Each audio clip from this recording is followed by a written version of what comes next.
The courtroom had never been quieter. A space usually filled with the hum of murmured objections, rustling papers, and measured footsteps now stood still, frozen in anticipation. As the grand oak doors creaked open, all eyes turned toward the child who entered, not with fear, but with purpose. 6-year-old Madison Thornton didn't look like the kind of witness who could sway the most watched trial in recent memory. Her copper curls framed a pale, solemn face. She walked slowly, steadily, holding the leather leash of a dog nearly 5 times her size. Atlas, a battle-scarred German shepherd with amber eyes and a noticeable limp, moved in rhythm with her, every step deliberate, every muscle tuned to her. It wasn't just the spectacle of a child leading a former police dog that silenced the courtroom. It was the weight in the air, as if everyone present instinctively knew they were about to witness something extraordinary. Judge Eleanor Blackwood, stern and revered, leaned forward on her bench. Her gaze softened just slightly as she watched Madison approach the witness stand. This child, who had not spoken a single word since the incident 3 months earlier, now held the potential to break open the entire case. And the world was watching, across. The room sat Blake Whitaker, charismatic real estate mogul, darling of the philanthropy circuit and the accused. His tailored suit fit him as comfortably as his carefully curated reputation. His face, handsome and controlled, betrayed nothing. Nothing except for the smallest twitch in his hand when Atlas looked at him. Madison climbed into the witness chair with effort, her movements small but certain. She said nothing. Her silence was expected, but then something unexpected happened.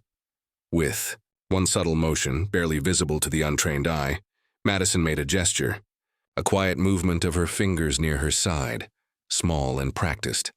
It was a signal only Atlas could understand. The change in the dog was immediate. His body stiffened. The gentle therapeutic presence vanished in an instant, replaced by something primal. His hackles raised. A deep growl rolled from his throat, low and deliberate. He didn't move, didn't bark, but his eyes locked onto Whitaker with a focus so intense it felt like accusation. Gasps echoed through the courtroom. Judge Blackwood's gavel struck like a gunshot.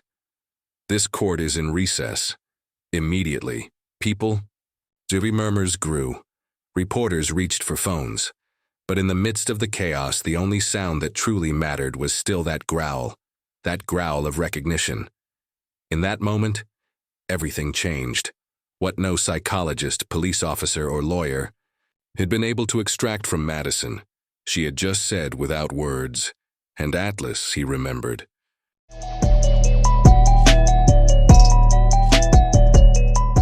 The sun that morning had risen like a painting. Soft ribbons of pink and gold stretched across the Arizona sky, bathing the affluent neighborhood of Saguaro Valley in a gentle glow.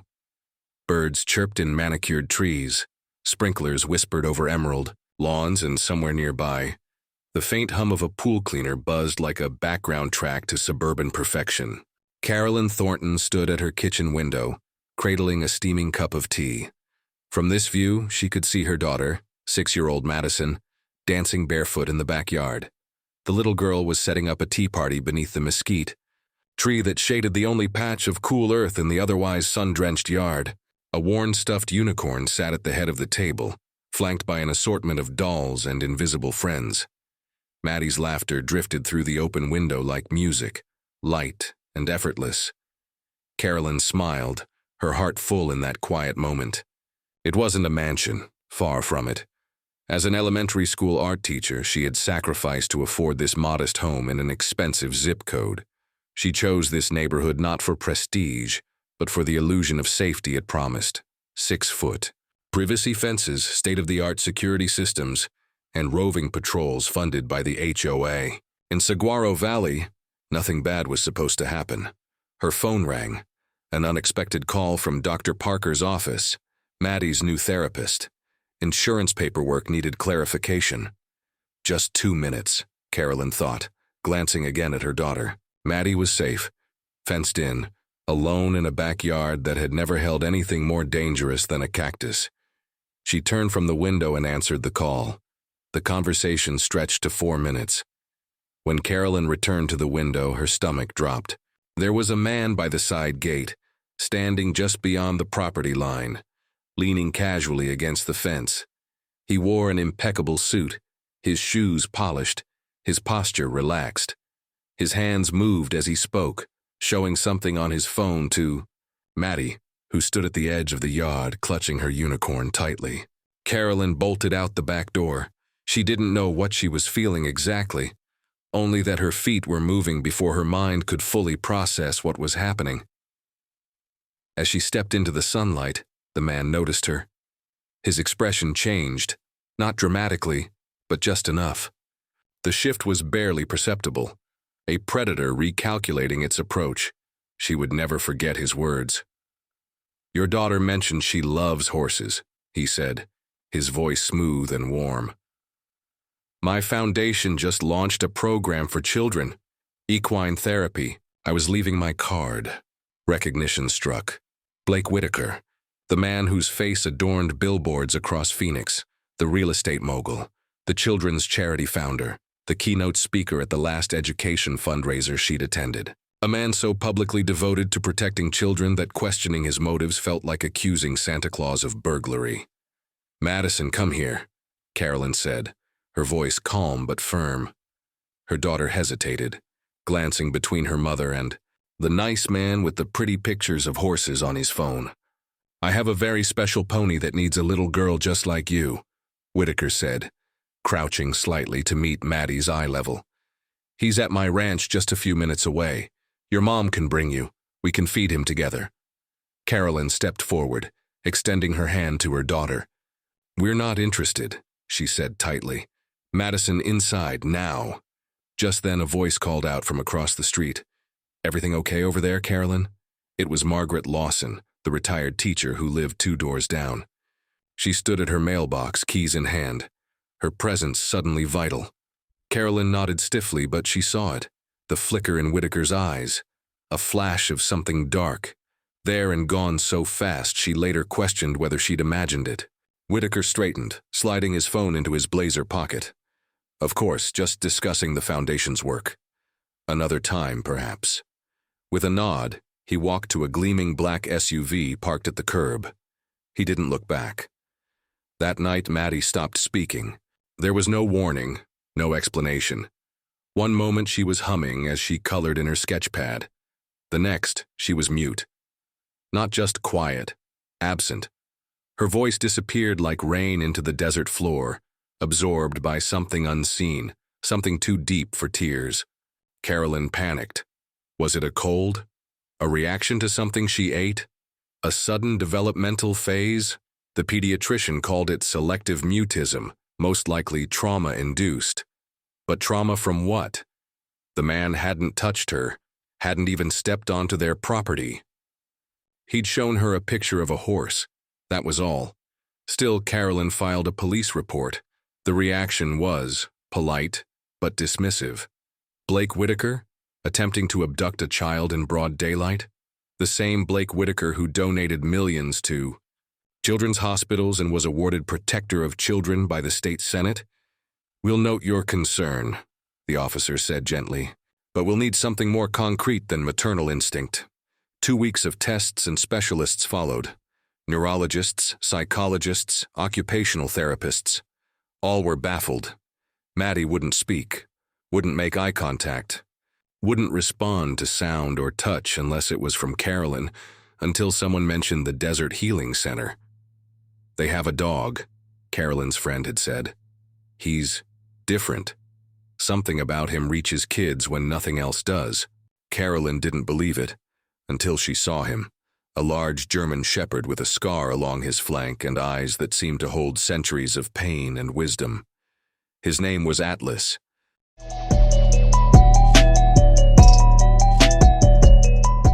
Before he became Atlas, the dog with the weight of a child's trauma and hope resting on his back, he was known simply as Ranger. Ranger was born into service. His first home wasn't a quiet backyard or a family's living room, but a military base in Colorado. He was selected at 8 weeks old for tactical training, his intelligence and focus already apparent. While his littermates frolicked in the training yard, Ranger stood still, studying the world with eyes too wise for his age. Trainers called him the Old Soul. Within a year, he was deployed to Afghanistan, partnered with Sergeant Liam Matthews. Sergeant Matthews was a man built from discipline and silence. 3 tours had worn deep lines into his face and deeper ones into his spirit. The only creature he truly confided in was Ranger, whose steady presence and unwavering loyalty required no explanation, no justification. Ranger learned to read him, how the soldiers' hands shook after certain missions, how the nightmares came in clusters after civilian casualties. Together, they saved lives. Ranger was trained in detection, IEDs, weapons caches, enemy movement. He once found a buried explosive with a 6-inch margin of error, saving an entire convoy. Another time, he led a night patrol safely through an ambush zone, guided only by scent and instinct. His record grew. So did the scars, physical and otherwise. But when Matthews returned stateside after his 3rd tour, things changed. The silence grew heavier. The soldier's eyes dulled. He no longer met Ranger's gaze with clarity, but with a kind of vacant sorrow. Ranger stayed close. He followed him from room to room, curling at his feet during the long nights when sleep wouldn't come. He nudged. His hand, during the worst episodes, stayed still during the ones where Matthews simply sat and stared. Then, one morning, Matthews didn't get up. The army didn't find him for 3 days. Ranger had stayed, refusing food, water, or comfort. His body blocked the door. When the rescue team finally entered, they found the dog lying across Matthews's chest, eyes alert, but hollow. He hadn't barked. He hadn't tried to leave. He had simply waited. After the funeral, there was no plan. For Ranger, he was too old to be easily retrained, too attached to his handler to be reassigned. PTSD in dogs is real, and Ranger, loyal to a fault, was grieving. He was scheduled for retirement and, ultimately, euthanasia. That should have been the end, but someone saw something else in him. A behavioral specialist named Dr. Laura Bennett visited the base as part of a therapy dog program for veterans. She asked to evaluate Ranger personally. What she saw astonished her. A dog still deeply connected to human emotion, one who responded instantly to distress, even in strangers. She made calls, pushed through red tape, and convinced the department to release Ranger into her care. She renamed him Atlas, the one who carries the world, she said, because he already has. Atlas began a new chapter, not as a soldier, but as a rescuer. Under Dr. Bennett's supervision, he was retrained as a K-9 for missing children. His specialty wasn't aggression or apprehension, it was location. Atlas had an uncanny ability to pick up on fear. He could track not just a scent trail, but something deeper, an emotional resonance. Some believed it was his bond with Matthews that taught him to seek out the lost. His record was unprecedented. In a 2-year span, he found 12 missing children, runaways, trafficking victims, 1 toddler who had wandered from a campsite. Each time, Atlas was the one who found them. Each time, he was the first to offer comfort. His handlers learned to trust his instincts over any GPS or search grid. But it was Operation Playground that changed everything. The mission came from a tip, anonymous, vague, but urgent. A warehouse outside Tucson, possibly linked to child trafficking. Atlas was deployed with his handler, Officer James Baird, a former Special Forces K-9 expert. The raid was meant to be routine. Contain, search, rescue. It wasn't. Inside the warehouse, Atlas located a hidden door behind stacked crates. His bark drew officers to a concealed stairwell leading underground. There they found a locked chamber. 3 children, malnourished, mute, shackled, and waiting in the shadows. A man with a hunting knife. He lunged before anyone could react. Atlas intercepted him. What followed was chaos. By the time backup reached them, Atlas had been stabbed 17 times. A punctured lung, torn abdomen, internal bleeding. The suspect escaped in the confusion. Officers tried to revive Atlas on the floor of that chamber. his blood mingling with the tears of the children he'd saved. Against all odds, he survived. Barely. The department called him a hero. But budgets don't honor heroes. Atlas's injuries were deemed too severe for continued service. With chronic pain and diminished mobility, he was discharged. The protocol was clear: euthanasia. Dr. Bennett refused. "I won't let a hero die just because he can't work the streets," she told them. She adopted him personally, started retraining him for therapeutic service. He couldn't run like before. He couldn't charge or chase, but he could still feel, still connect, especially with children. Atlas's presence began to work wonders with trauma survivors. Kids who hadn't spoken in months would sit beside him in silence. Some cried, others just sat. Eventually they reached out, touched his fur, rested against him. It wasn't magic, it was memory. They saw their pain in him, and somehow that gave them permission to heal. Still, there were limits. Atlas had boundaries. His scar, a jagged line along his flank, was sacred ground. Most children weren't allowed to touch it. It wasn't about aggression. It was about dignity. A reminder of what he'd endured, a boundary to honor. Until Maddie. The day they met, he walked to her without hesitation. He sat beside her before the therapist could issue a command. He didn't flinch when she reached out. He didn't move when her tiny fingers traced the scar that had once nearly ended him. It was as if he already knew her, as if he'd been waiting.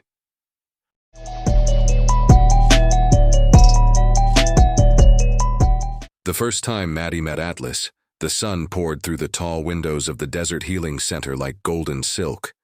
It was a place designed to feel nothing like a clinic. No white coats, no antiseptic smell, no sharp angles or cold stares. Instead, the walls were painted in soft desert tones, the hallways lined with artwork from children who had once been voiceless themselves. Carolyn sat beside her daughter on a low bench in the waiting area, holding her tiny hand with quiet strength. Maddie didn't speak. She hadn't for weeks. Not a whisper, not a hum. Her silence had become a room they both lived in, one that echoed with everything unsaid. Across from them stood Dr. Laura Bennett, composed but kind. Her voice, low and unhurried, was the only one Maddie didn't flinch at anymore.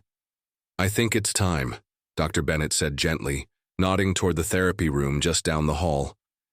"Do you want to try?" Carolyn whispered. Maddie made no sound, but she nodded. That was how it began. Dr. Bennett walked ahead while Carolyn and Maddie followed, entering a softly lit room filled with cushions and sunlight. On the other side of a transparent observation window, Atlas waited. He looked older in person. Bigger, too. His coat was thick and glossy, but a pale scar cut through the fur on his right flank, like a bolt of lightning. He lay still, not out of fatigue, but out of calm control. His amber eyes watched the door, not with anticipation but readiness. "He won't approach unless she does," Dr. Bennett explained. "He's been trained to allow the child to lead. It gives them back a sense of control they've often lost." Carolyn helped Maddie take off her shoes and step into the room. At first, the little girl stood still, hands at her sides, gaze locked on the dog across the room. Atlas didn't move. He remained lying down, his posture relaxed but alert. No wag, no bark, no gesture of invitation. He simply watched her and waited. Minutes passed, long, silent minutes that stretched like wire between them. Then quietly, Maddie took a step forward. Atlas didn't flinch. He blinked once, slowly. Another step, then another. Soon, Maddie was only a few feet away, and then, for the first time in weeks, she moved with intent, her small hand extending cautiously toward Atlas's scar. Carolyn's breath caught. Dr. Bennett started to intervene. "We usually don't," but she stopped, because Atlas lowered his head.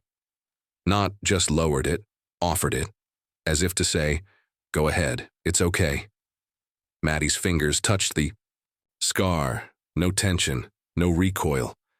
Atlas's eyes never left her face, and that's when something passed between them, something no one in the room could quite explain. It wasn't affection, it wasn't comfort, it was recognition. Two souls that had seen something dark, two beings marked not just by what they had lost, but by what they had survived. Maddie sat down beside him, not on a cushion, not on a mat, right there on the floor, next to the dog who somehow made the silence feel less empty. She leaned against his body, small and fragile, yet wholly unafraid. Atlas shifted slightly, angling his body so that he was between Maddie and the door. He wasn't just resting, he was guarding. It was the first moment Carolyn allowed herself to hope. Over the next hour, Maddie didn't speak, but she didn't need to. Her hands moved gently over Atlas's fur. Her breathing slowed, her posture relaxed. She didn't cry, she didn't run. She simply stayed. Dr. Bennett kept her distance. She watched, documented, but did not interrupt. Her notes that day were short but remarkable. Initial contact, spontaneous. Touch accepted immediately. Child settled beside Atlas without verbal prompting. Dog initiated protective positioning without signal. Significant emotional shift observed. Non-verbal connection established within minutes. After the session, when it was time to leave, Maddie stood and looked back at Atlas. Her lips didn't move, but she reached out again. One last touch to his head. Atlas didn't follow. He stayed in the room, eyes steady, posture unchanged. But in that final moment before the door closed, his tail moved once, just once, a slow, deliberate thump against the floor. A signal of trust. The next day, Maddie returned, then the next, and the next after that. A pattern emerged. Each session began with Maddie sitting beside Atlas in silence. Over time, her hands began to move, not randomly, but with meaning. Dr. Bennett recognized it first. "She's communicating," she said, "not with words, but with her body." Dr. Bennett introduced hand signals, simple ones at first. Sit, stay, come. Then emotional indicators, scared, safe, happy, unsure. Maddie picked them up faster than anyone anticipated. What stunned the therapists wasn't that she was learning to express herself. It was that she only did it when Atlas was there. No therapist could elicit a gesture, no family member could get a nod. But with Atlas, Maddie became fluent. The most important signal was one they called safe, a simple motion, fingers spread, then closed into a loose fist, held low near the hip. It told Atlas one thing, that the child needed protection. "We only teach that signal to children who might face extreme stress," Dr. Bennett explained. "Atlas is trained to respond immediately, even without context. They never expected Madison to need it." And yet, as weeks passed and Maddie grew stronger in her silent language, the question lingered in Carolyn's heart. What did Atlas see in Maddie that made him trust her so quickly? And more hauntingly, what did Maddie see in him that no one else could reach?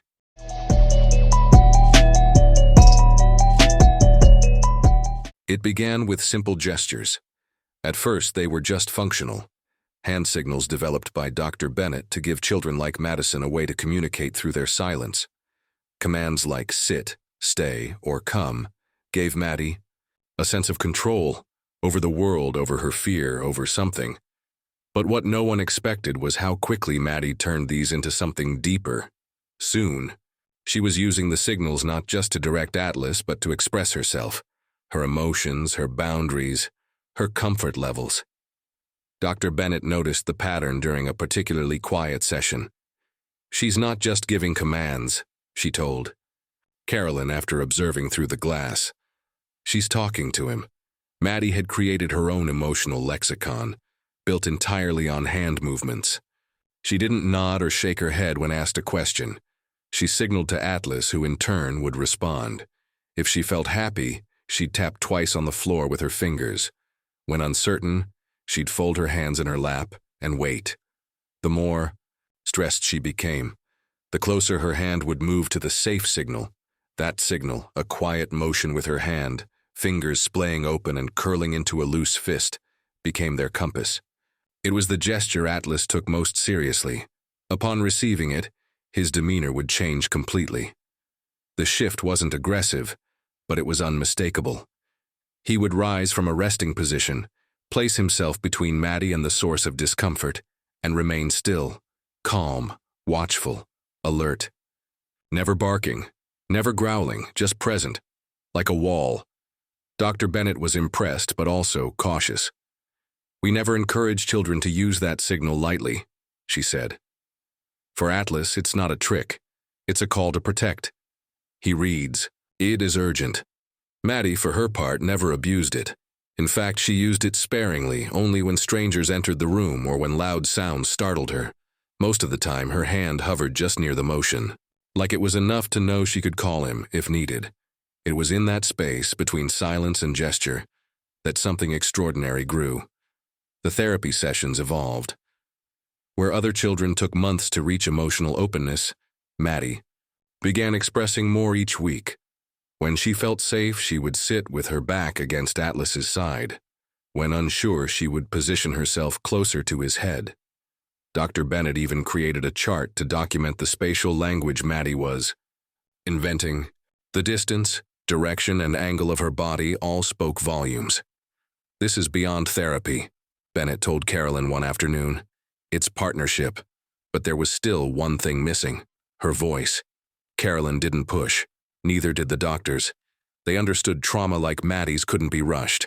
But each week, as her gestures became more articulate, Carolyn began to hope.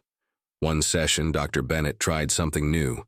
She introduced photographs, carefully selected images of people, animals, places. Each was neutral at first: a schoolyard, a pony, a bookshelf. Maddie responded to most with indifference, occasionally signaling like or no. Then came the photo of a man standing next to a horse, just an ad image from a writing therapy brochure. Maddie's hand twitched.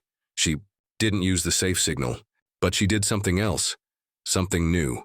She pressed her hand flat to the floor, then pulled it back sharply toward her chest. "Withdrawal," Dr. Bennett whispered, noting it down. "That's the body saying, keep away." The next image was of the same man, smiling, holding a child's hand. Maddie looked away. When Dr. Bennett gently placed her hand on the girl's shoulder to redirect her attention, Atlas shifted. He didn't growl. He didn't move aggressively. But he stood and placed himself between the photo and Maddie.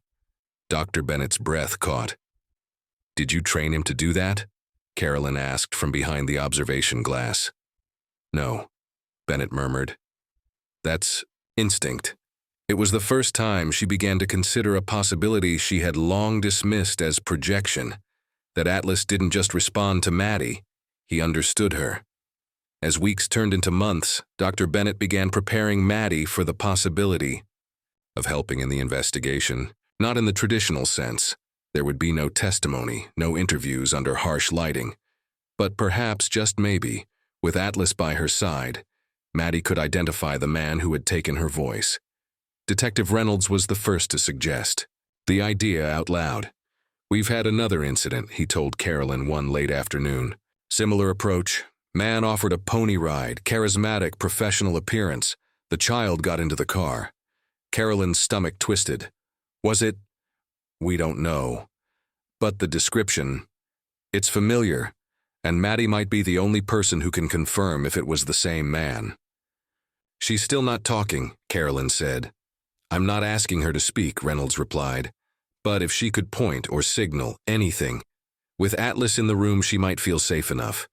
Dr. Bennett agreed, with conditions. "We do it her way, her pace, and Atlas doesn't leave her side, ever."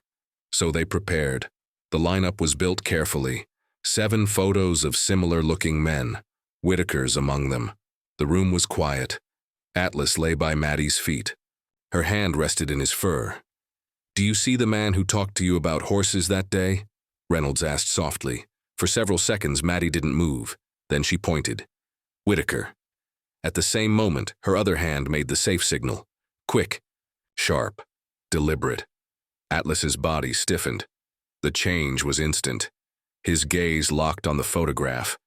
His muscles tensed. A low growl vibrated in his chest. Dr. Bennett, observing from the corner, whispered, "He's reacting like the threat is here." Reynolds's voice dropped. "That's not just protection." "No," Bennett said, "that's recognition."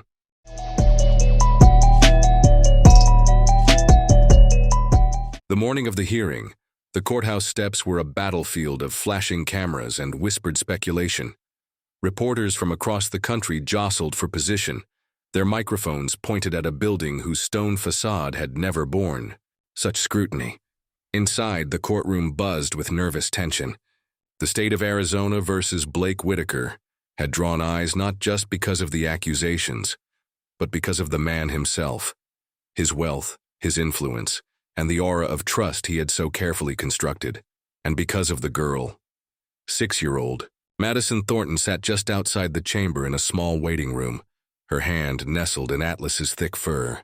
Her legs swung nervously beneath her chair, but her eyes, though solemn, were clear. She knew what she was about to do.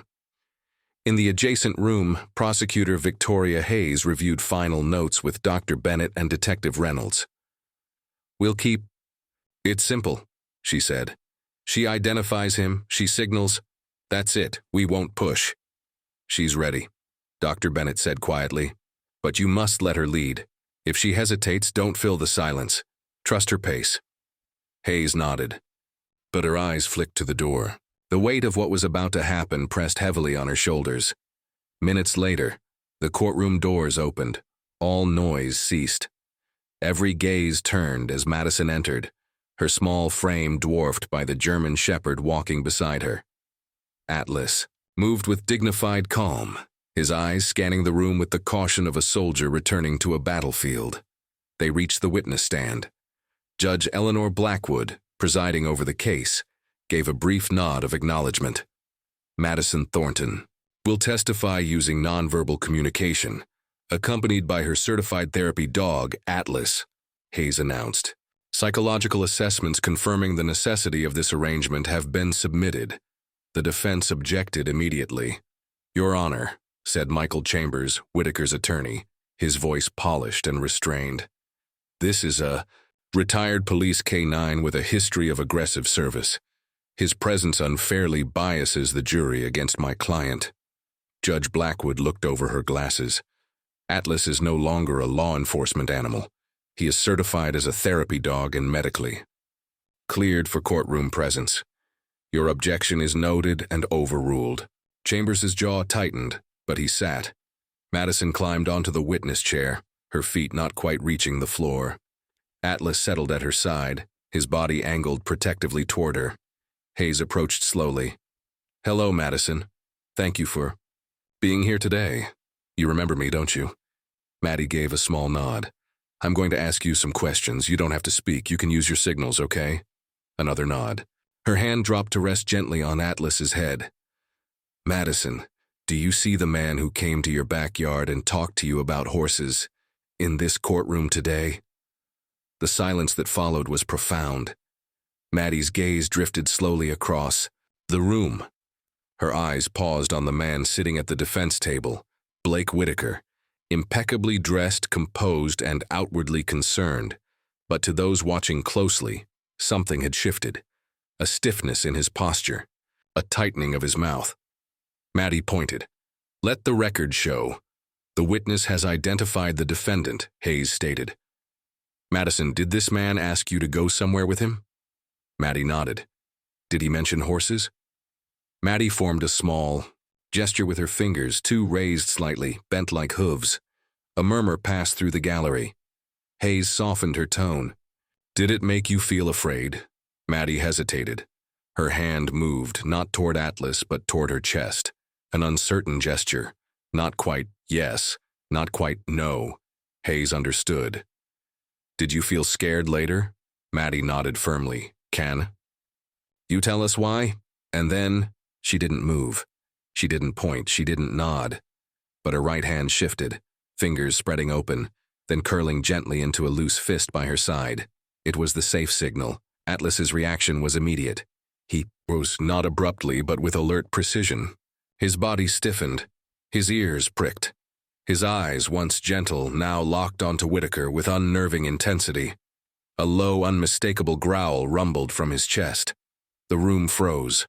Hayes turned toward the judge, but before she could speak, Chambers jumped to his feet. "Your Honor, this is unacceptable." "Sit down, Mr. Chambers," Judge Blackwood snapped. Her eyes never left the child. "Let the record reflect that the witness initiated a trained safety signal." Atlas didn't bark. He didn't lunge. But his growl deepened, a sound that seemed to vibrate through the room, and his stare, locked on Whitaker, never wavered. The man shifted in his seat, visibly uncomfortable. Hayes knelt beside Maddie. "You did very well," she whispered. "We're going to take a break now." Judge Blackwood's gavel struck sharply. "This court is in recess for 15 minutes. Counsel in chambers immediately." As people stood, voices rising in tension and confusion, Atlas stayed still. His growl faded, but his posture remained protective, watchful. Maddie reached for him, burying her face into his neck. Back in her chambers, Judge Blackwood faced both legal teams, her tone ice cold. "What just happened?" Chambers launched into a furious protest. "That animal should be removed. This is theater, it's manipulation." But Hayes cut in. "Your Honor, the reaction was unprompted. The child made the signal. Atlas responded as trained, but more importantly, he recognized something. It wasn't general protectiveness. It was specific." Reynolds stepped forward. "There's something you should know. Atlas was injured in a trafficking raid 3 years ago. The suspect escaped. That property was later traced to a shell company owned by Whitaker Developments. The silence that followed was suffocating." "Are you telling me," Judge Blackwood said slowly, "that this dog may have encountered the defendant before?" "Yes," Reynolds said. "And he remembers." The judge sat down, hands folded tightly. "Very well, Mr. Chambers. Your objection regarding the dog's presence is overruled, but the jury will be instructed to disregard the animal's behavior as evidence." Then more quietly, "Though I doubt they'll be able to."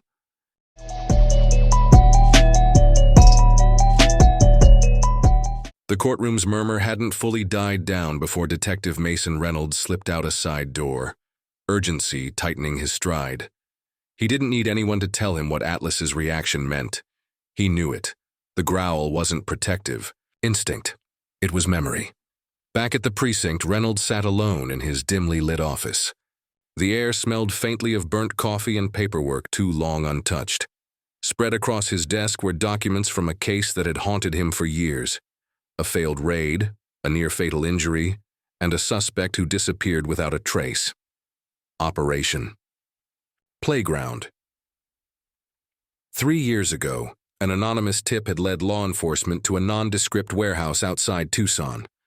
What they found shocked even seasoned officers. Hidden rooms, evidence of captivity, 3 rescued children. But the real horror had been what they almost missed. Medical tools, false identities, a system of processing that hinted at a wider operation. And then there was the attack. The suspect, unidentified, masked, had ambushed the lead search dog. 17 stab wounds, a canine nearly lost. That dog was Atlas. Reynolds had read the case files back then, of course. But now, with Whitaker's name entering the orbit, the puzzle felt different. The warehouse had been leased under an obscure company, Cascade Holdings, which investigators never tied to anyone real, until now. He cross-checked property records, tax filings, and shell corporations late into the night. Each lead was slippery. Documents looped through dummy companies, hidden under non-existent board members. But one thread, thin and brittle, finally held. Cascade Holdings had been purchased 2 years prior by another entity, Coyote Basin Development. One of dozens of LLCs under Whitaker's real estate empire. That was no coincidence. Reynolds printed the documents, highlighting overlapping names and false signatories. He brought them to Hayes the next morning. She skimmed the pages, eyebrows raising. "You're saying Whitaker owned the warehouse?" "Not directly," Reynolds said. "But the paper trail leads to him." Hayes exhaled slowly. So you think he was there that night? The one who attacked Atlas? Reynolds nodded. It would explain everything. The reaction in the lineup. The growl in court. The way Atlas locked in like he wasn't protecting Maddie. He was identifying. But we still don't have a name, Hayes pointed out. The suspect that night was masked. The file never officially identified him.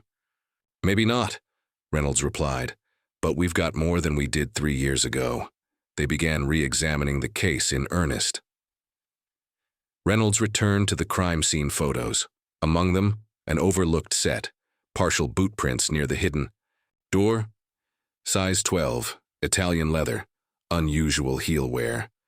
At the time, it hadn't meant much, but Reynolds had just come from executing a search warrant on Whitaker's primary residence.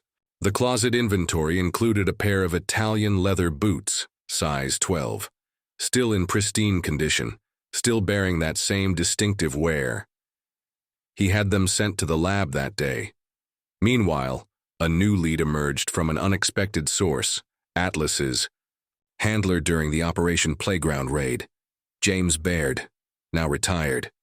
Difficult to contact, but when Reynolds finally tracked him down in rural Montana, the man answered his phone with one sentence. I always knew that dog remembered.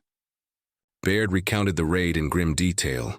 The moment Atlas found the hidden stairwell, the scream of the child, the attack from the dark. I got one shot off, Baird said. I hit the guy, not enough to stop him, but enough to leave blood. There should be a trail. There had been, a blood trail leading to a river. The suspect was presumed drowned. Case closed. But Baird never believed it. He was too careful, too smooth. It didn't feel like panic. It felt planned. Reynolds agreed. Now, with Whitaker in custody and the pieces falling into place, the question wasn't whether he was guilty. It was how deep the operation went. They pulled surveillance footage from a gas station 5 miles from the warehouse. A black SUV passed through the night of the raid. The license plate matched a vehicle owned by Coyote Basin. The timestamp? 18 minutes after the suspect fled. It was enough. Reynolds returned to Judge Blackwood, presenting the findings. You're asking me, she said slowly, to approve a new search based on a dog's reaction, a 3-year-old boot print, and circumstantial property connections. Yes, Reynolds replied simply. And I'm telling you we're missing something bigger. Judge Blackwood studied the papers. Her expression was unreadable. But behind her glasses a storm gathered. Her daughter Claire had vanished. 6 years earlier, her bicycle left in the backyard. No clues, no closure, that case had gone cold. But she hadn't. Approved, she said, signing the warrant. But bring me something I can use. Later that afternoon, Reynolds and a small team headed into the Sonoran Desert. The property listed under Coyote Basin was remote, undeveloped, unpermitted.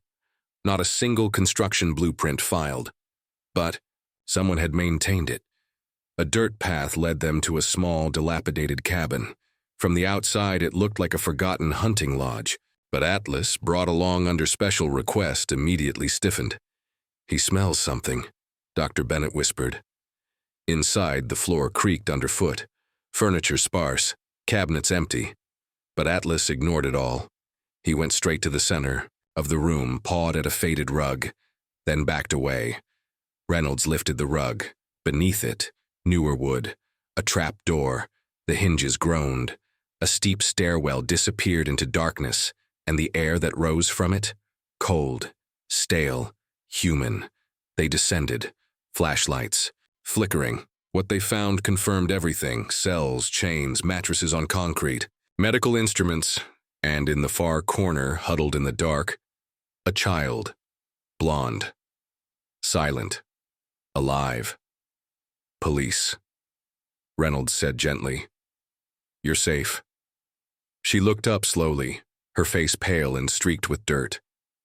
"My name is Emma," she whispered. Reynolds froze. Emma Sullivan, missing for 6 months. The floodgates opened. Emma gave them a name. He said his name was Mr. Blake.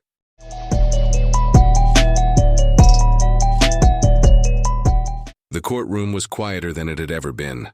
Day 2 of the trial began with a heat outside that shimmered off the courthouse steps, but inside, a storm was building, one made not of thunder but of memory. Maddie sat once again in the witness. Kiri?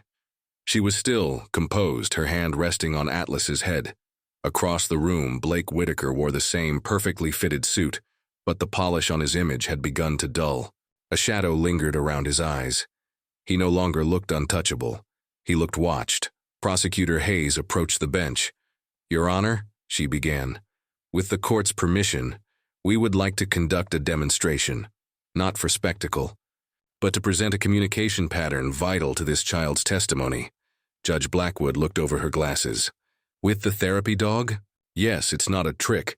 It's a trained sequence initiated entirely by the child. Blackwood hesitated. The defense? Chambers stood. This is theatrics, manipulation. A dog's behavior should not be construed as evidence. Hayes countered. We're not asking the jury to judge the dog's behavior. We're asking them to observe the child's. The dog is merely her interpreter.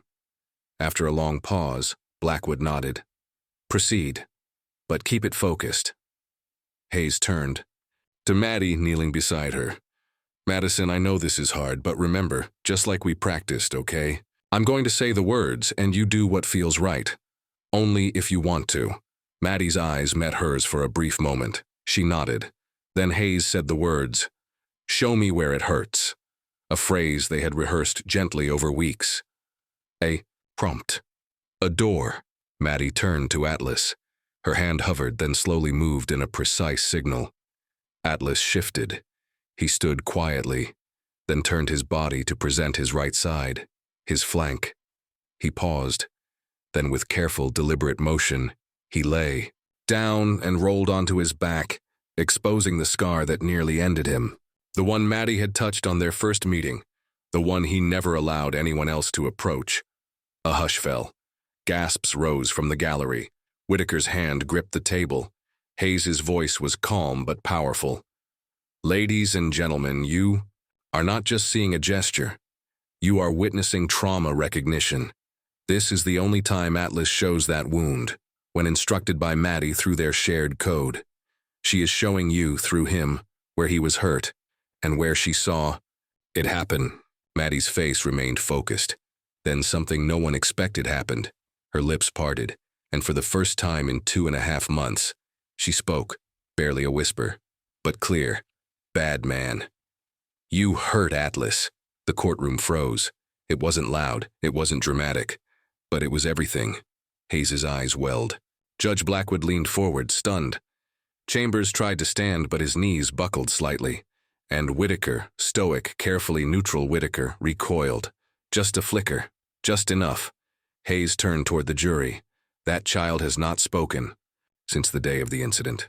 Not to her mother, not to trained specialists, not to law enforcement.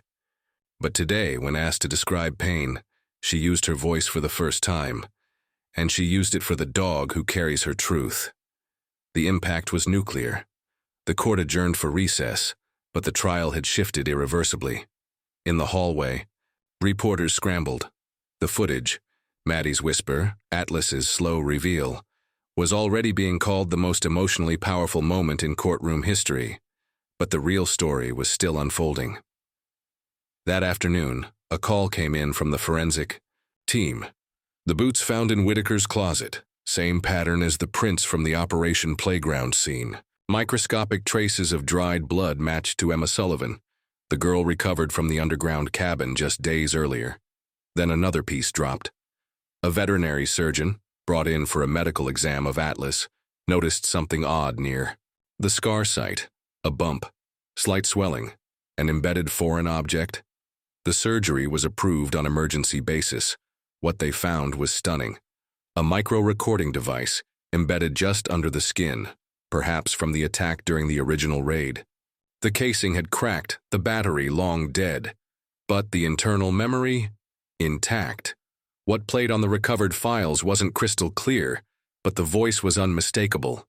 Calm, smooth, threatening. I told you, no noise. Not yet. You talk, you lose the pretty horse. Understand? Hayes played the file in court the next day. The room was silent. Then came the final blow. On the recording, faint but undeniable, was Atlas's distinctive whine, a sound matched by Dr. Bennett's session archives. It was him the jury needed. No further convincing. Whitaker's legal team entered private conference with the judge. Rumors swirled, a plea deal, a sealed confession. But what mattered most was that he was done. Maddie never returned to the stand. She didn't need to. The girl who once hid behind silence had spoken, through gestures, through scars, through the loyalty of a dog who once bled for strangers, and then finally, through her own voice. Not loud, but true.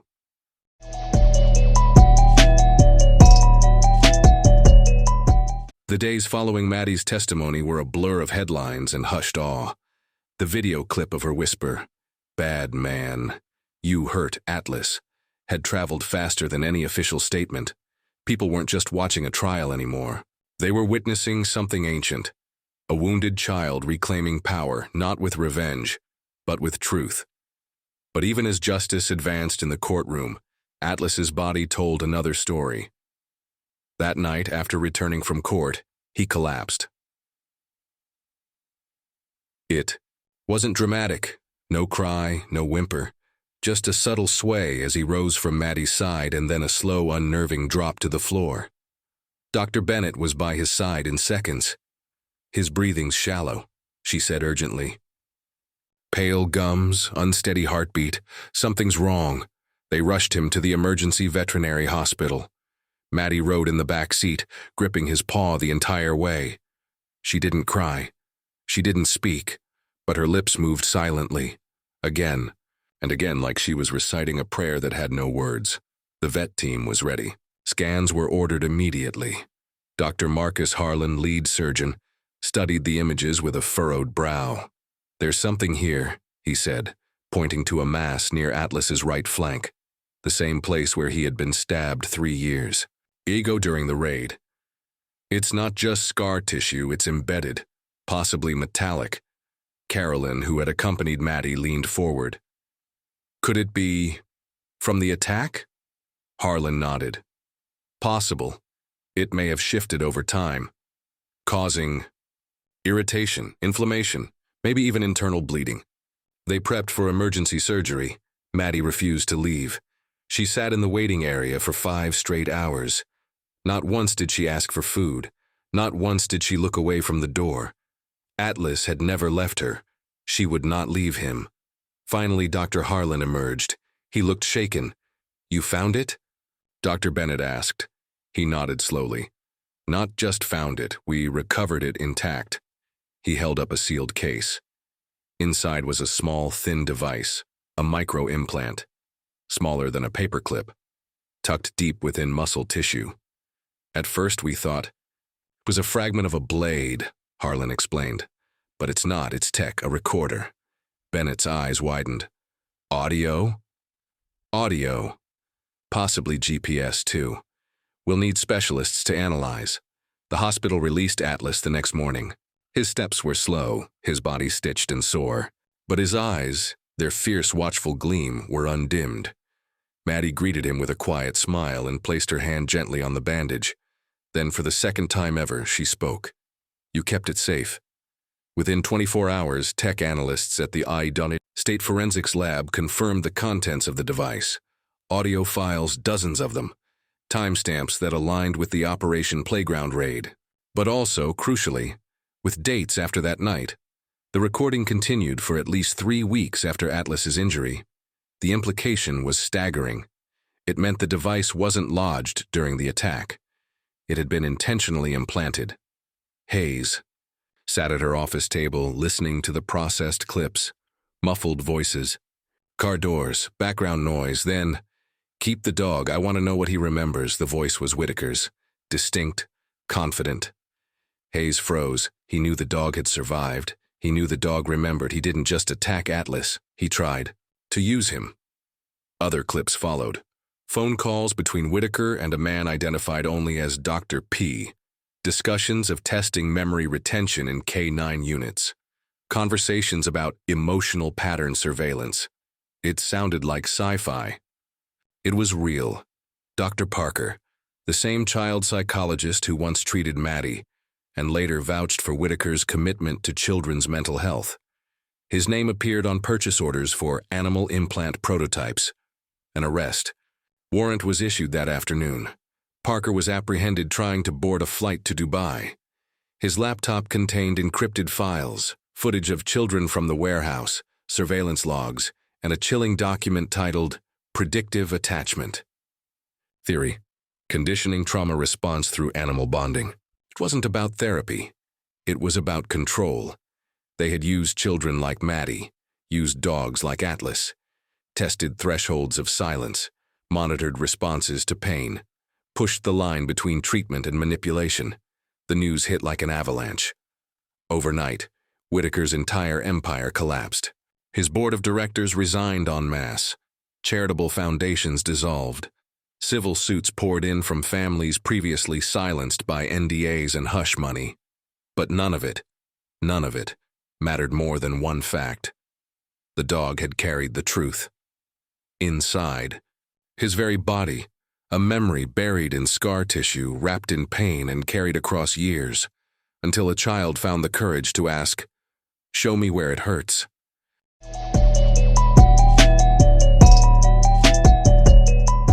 The courtroom wasn't packed anymore. The cameras were gone. The world had already read the headlines, replayed the trial footage, watched the documentaries. What was left now was quieter, final, personal. He wore a jumpsuit instead of tailored suits. The air around him no longer whispered power. It pressed heavy, stagnant. His face had changed. Not from age, but from recognition. This was a reckoning. Judge Eleanor Blackwood's voice didn't rise. "Mr. Whitaker," she said, "your crimes span years, identities, and entire lives. You exploited trust, weaponized compassion, and above all, you used the most vulnerable members of our society, children, as pawns for power." Her gavel fell once, life without parole. Beside her, a sealed envelope lay on the bench, a letter she'd written to her daughter Claire, still missing, still unfound. But today she whispered a promise over it. "We will not stop looking," Whitaker said nothing. When the guards escorted him away, he passed by the front row where Maddie and Carolyn sat. Atlas lay curled at their feet. Maddie didn't flinch. She didn't speak, but her hand made the signal. Not the safe one, a new one. Fingers crossed over her heart. Grief, pity, closure. Parker's sentence came next. 25 years for medical fraud, obstruction of justice, and conspiracy. His defense tried to argue diminished capacity, a mind lost in obsession, not malice. But it didn't matter, because the tapes didn't lie, and neither did the children. 6 weeks later, Maddie spoke a full sentence. She was in the therapy garden, a desert healing, tracing leaves with her fingers when she turned to Dr. Bennett and said, "I don't want to be afraid anymore." Carolyn wept, not just from relief, but because it wasn't a request. It was a decision. Dr. Bennett called it emotional reclamation, the point where trauma no longer dictated identity. Maddie began returning to school slowly, at first just a few hours a week, then full days.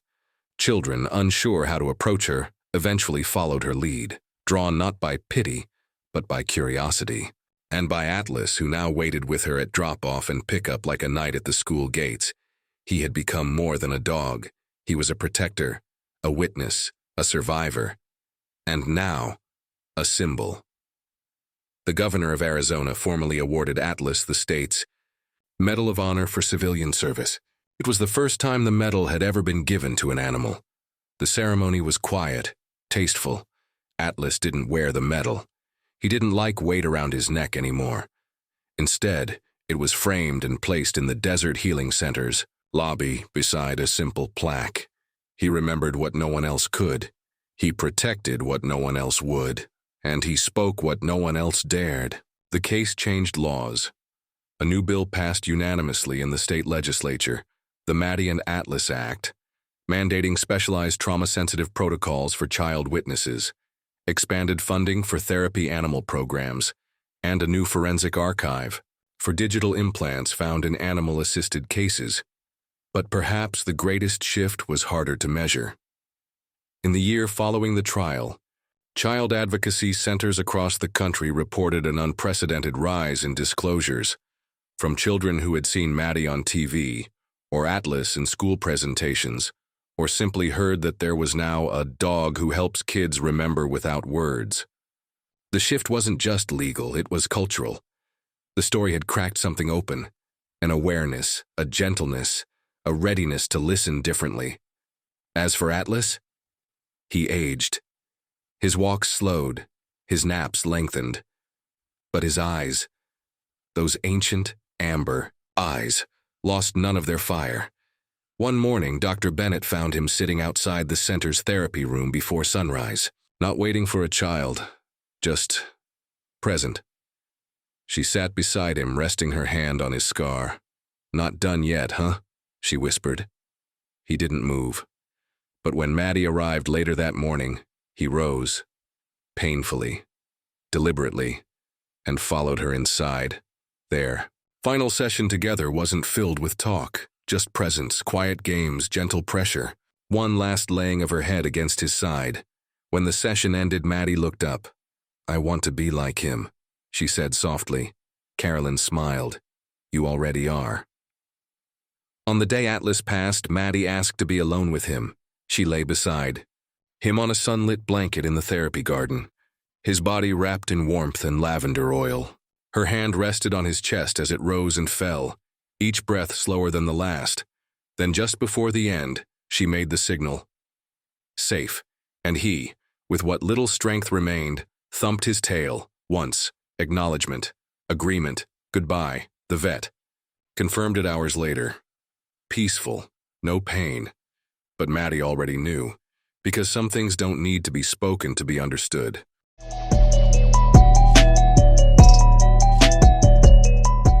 For weeks after Atlas passed, the garden at Desert Healing Center stayed quiet, not silent but reverent.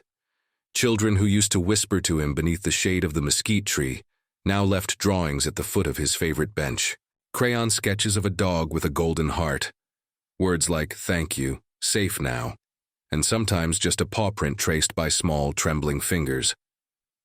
Maddie returned to the garden only once during that first week. She didn't cry. She didn't speak. She simply sat on the bench where he used to lie, her hand resting on the space where his head once nestled. When Dr. Bennett joined her, Maddie looked up and said something unexpected. "He didn't take my voice. He gave it back." It was not just a sentence. It was truth made whole. Because healing is not a loud thing. It doesn't announce itself with fanfare or grand gestures. It arrives in quiet moments, in the soft return of breath, in the flicker of courage to speak, again, or draw, or touch, or trust. Atlas didn't save Maddie by being magical. He saved her by staying, by listening when no one else knew how, by laying beside her when the world felt too big, by remembering. And in that act, he taught everyone around her something profound, that sometimes the ones who carry the most pain speak in the smallest ways, and it is our job to listen anyway. The Maddie and Atlas Act is now being adopted by other states. More centers are training dogs for therapeutic witness work. More therapists are learning to interpret silence. More judges are willing to see not just legal evidence, but emotional truth. And in a small desert town in Arizona, a new puppy has arrived at the center. His name is Leo. Not because he's a lion, but because his presence reminds the children that even in grief, there is bravery.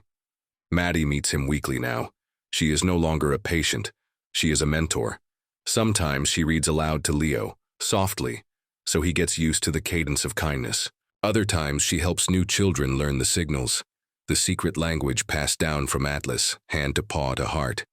One afternoon, as a new child clung nervously to the doorway, Maddie turned and held out her hand. A simple gesture. Open palm, then a gentle curl into a fist. Safe. The child stepped forward, and in that moment the legacy of Atlas lived on, not as a statue or a headline or a medal in a glass case, but as a living language of love and survival. a language that says, I see you, I know, you're not alone.